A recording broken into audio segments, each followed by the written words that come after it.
Hello everyone. In this video, I'll discuss about the causes of depreciation of any currency.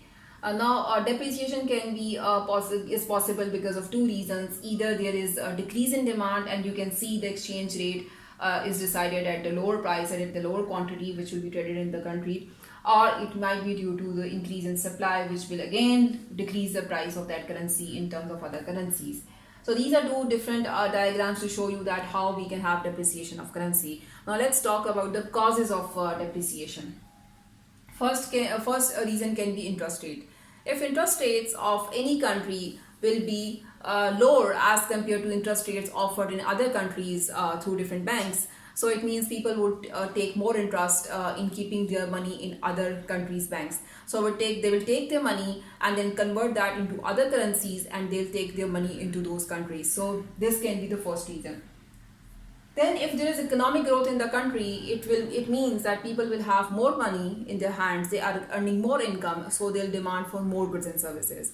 And more goods and services means they might start importing other countries' goods as well, which means there'll be more demand for the foreign currency as compared to the currency of that country. So this can also lead to the depreciation of the currency. Then there can be a reason that recession in trading partners countries. For example, the countries with whom we trade, there might be recession in those countries. They're experiencing downward fall in the economy. So it means they'll demand less for different goods and services, and they might discourage imports from other countries, which means it will cause our exports to have less demand in other countries. So less demand means less demand for our currency, and it will lead to the depreciation of currency.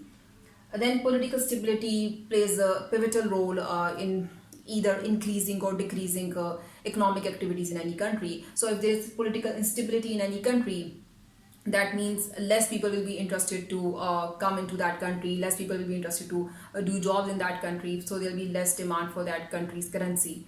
So this will cause devaluation of the currency.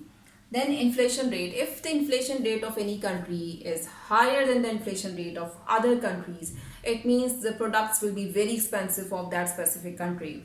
So people of other countries would not buy the product of this country. It means they will face less demand for their exports, so less demand for their currency, and depreciation of currency would cause.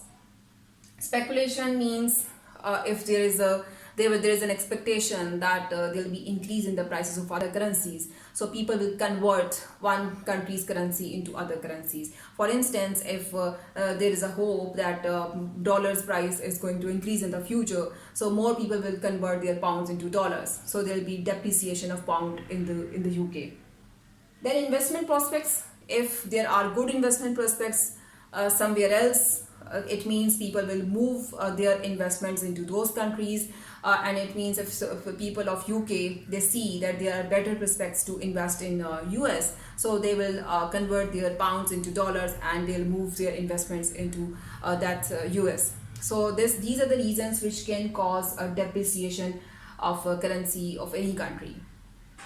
Now let's talk about the impact of depreciation of currency on the economies those faces. First of all, there will be a decrease in aggregate demand in the short run. Why? Because when this export is going to be cheaper, it means we will receive less revenue against our exports. But imports will become expensive because of the depreciation of currency, which means that we have to pay more expense for the imports. So this difference is going to decrease in the short run, but in the long run it is going to increase. So same as the component of aggregate demand, if we take the same thing for the aggregate demand, it means in the short run aggregate demand would decrease, but in the long run it is going to increase this aggregate demand, which means aggregate demand curve will shift rightwards. But in the short run it will shift towards the left side. From the same reason, we can say that current account will deteriorate in the short run, but it will improve in the long run when these cheaper exports will attract other countries, and they'll start demanding for these cheaper exports. So for this demand, we can relate the same point with the demand pull inflation, that when aggregate demand shifts towards the left side, it means there will be less demand pull inflation. But in the long run, when it shifts towards the right side, it means there will be increase in demand pull inflation.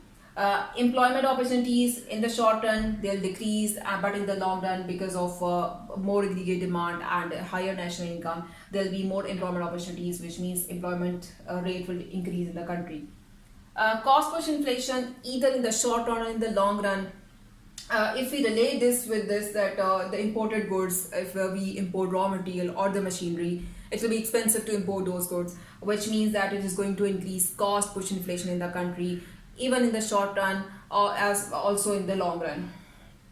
Then about these investment opportunities, these opportunities might increase either in the short run or in the long run, because it will be cheaper to buy currency of this specific country which is experiencing depreciation of the currency. So there will be more employment, there will be more investment opportunities for the investors, because it is considered cheaper to bring their investment to this country and set up their businesses.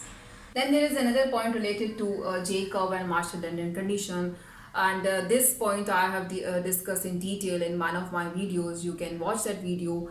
I'll share the link in the description. And these are different impacts which we can have if there's a depreciation of exchange rate. Thank you for watching the video. Happy learning.